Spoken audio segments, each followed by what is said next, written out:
ओम नमो भगवते वासुदेवाय नमः। हम अपने चैनल पर पुरुषोत्तम मास महात्म्य की कथा प्रतिदिन सुना रहे हैं। पिछले अध्यायों की कथा को आप हमारे चैनल पर जाकर सुन सकते हैं। आज सुनेंगे पुरुषोत्तम मास महात्म्य के अध्याय 3 की कथा। इस माह का महात्म्य सुनना बहुत ही उत्तम माना जाता है, इसीलिए आप इस कथा को पूर्ण अवश्य सुने और कमेंट बॉक्स में ओम नमो भगवते वासुदेवाय नमः अवश्य लिखें। तो सुनते हैं अध्याय 3 को।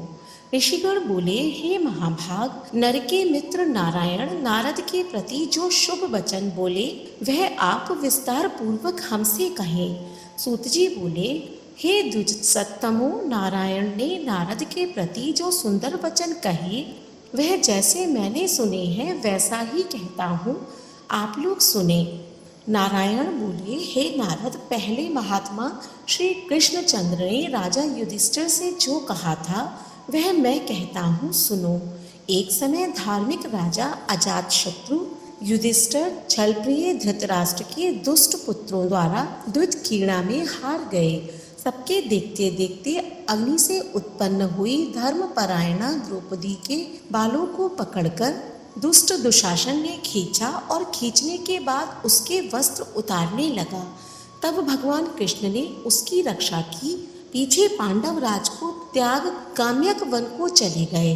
वहां अत्यंत कलेश से युक्त वे वन के फलों को खाकर जीवन बिताने लगे। जैसे जंगली हाथियों के शरीर में बाल रहते हैं, उसी प्रकार पांडवों के शरीर में बाल हो गए। इस प्रकार दुखित पांडवों को देखने के लिए भगवान देव की सुत मुनियों के साथ काम्यक वन में गए।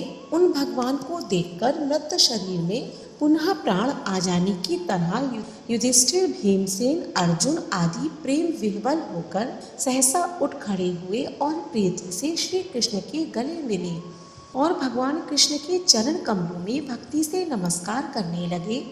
द्रौपदी ने भी धीरे धीरे वहां आकर आलस्य रहित होकर भगवान को शीघ्र नमस्कार किया। उन दुखित पांडवों को मृग के चर्म के वस्त्रों को पहने देख और समस्त शरीर में धूल लगी हुई, रूखा शरीर, चारों तरफ बाल बिखरे हुए द्रौपदी को भी उसी प्रकार दुर्बल शरीर वाली और दुखों से घिरी हुई देखा। इस तरह दुखित पांडवों को देखकर वे अत्यंत दुखी हुए। भक्त वत्सल भगवान धृतराष्ट्र के पुत्रों को जला देने की इच्छा से उन पर क्रुद्ध हुए। विश्व के आत्मा, बाहों को चढ़ा गुरेर कर देखने वाले, करोड़ों काल के कराल मुख की तरह मुख वाले, धधकती हुई प्रलय की अग्नि के समान उठे हुए, ओठों को दांत के नीचे जोर से दबाकर तीनों लोगों को जला देने की तरह ऐसे उद्गत हुए जैसे श्री सीता के वियोग से संतप्त भगवान रामचंद्र को रावण पे जैसा क्रोध आया था। उस प्रकार से क्रुद्ध भगवान को देखकर कांपते हुए अर्जुन कृष्ण को प्रसन्न करने के लिए द्रौपदी, धर्मराज तथा और लोगों से भी अनुमोदित होकर शीघ्र ही हाथ जोड़कर उनकी स्तुति करने लगे। अर्जुन बोले, हे कृष्ण, हे जगत के नाथ, हे नाथ, मैं जगत के बाहर नहीं हूँ, आप ही जगत की रक्षा करने वाले हैं। हे प्रभु, क्या मेरी रक्षा आप न करेंगे? जिनके नेत्र के देखने से ही ब्रह्मा का पतन हो जाता है, उनकी क्रोध करने से क्या नहीं हो सकता, ये कौन जानता है कि क्या होगा। हे संहार करने वाले, क्रोध का संहार कीजिए। हे तात के पात, हे जगतपते, आप जैसे महापुरुषों के क्रोध से संसार का प्रलय हो जाता है। संपूर्ण तत्व को जानने वाले, सर्व वस्तुओं के कारण वेद और वेदांग के बीज आप साक्षात श्री कृष्ण हैं। मैं आपकी वंदना करता हूँ।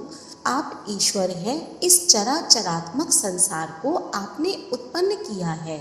सर्व मंगल के मांगल्य हैं और सनातन के बीज रूप हैं।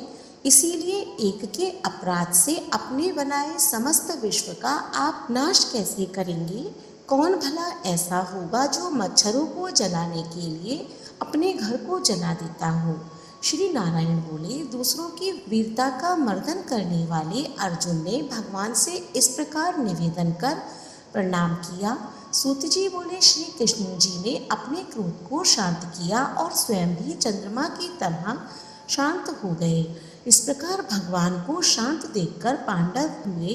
प्रेम से प्रसन्न मुख एवं प्रेम विहनन हुए सबने भगवान को प्रणाम किया और जंगली कंद मूल फल आदि से उनकी पूजा की। नारायण बोले, तब शरण में जाने योग्य भक्तों के ऊपर कृपा करने वाले श्री कृष्ण को प्रसन्न जान विशेष प्रेम से भरे हुए नम्र अर्जुन ने बारंबार नमस्कार किया और जो प्रश्न आपने हमसे किया है वही प्रश्न उन्होंने श्री कृष्ण से किया।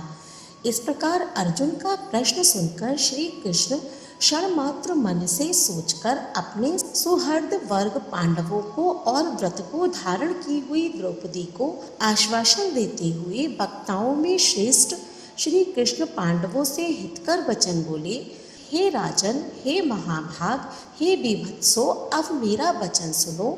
आपने यह प्रश्न अपूर्व किया है, आपको उत्तर देने में मुझे उत्साह नहीं हो रहा है।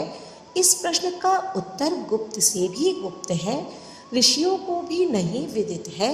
फिर भी हे अर्जुन, मित्र के नाते अथवा हमारे भक्त हो, इस कारण से हम कहते हैं। हे सुव्रत, वह जो उत्तर है वह अति उग्र है, अतः क्रम से सुनो। चैत्रादि जो 12 मास निमेष महीने के दोनों पक्ष, घड़ियां, प्रहर, त्रिप्रहर, 6 ऋतुएं, मुहूर्त, दक्षिणायन और उत्तरायण वर्ष, चारों युग, इसी प्रकार परार्ध तक जो काल है, यह सब और नदी, समुद्र, तालाब, कुएं, बावली, गड़ैया, सोते, लता, औषधियों, वृक्ष, बांस आदि पेड़, वन की औषधियाँ, नगर, गांव, पर्वत, पुरियाँ, ये सब मूर्ति वाले हैं और अपने गुणों से पूजे जाते हैं। इनमें ऐसा कोई अपूर्व व्यक्ति नहीं है जो अपने अधिष्ठात्र देवता के बिना रहता हो। अपने अपने अधिकार में पूजे जाने वाले यह सभी फल को देने वाले हैं। अपने अपने अधिष्ठार्थ देवता के योग के महात्म से ये सब भाग्यवान है। हे पांडुनंदन, एक समय अधिमास उत्पन्न हुआ। उस उत्पन्न हुए असहाय निंदित मास को सब लोग बोले कि यह मलमास सूर्य की संक्रांति से रहित है, अतः पूजने योग्य नहीं है। यह मास मलरूप होने से छूने योग्य नहीं है और शुभ कर्मों में अग्राह्य है।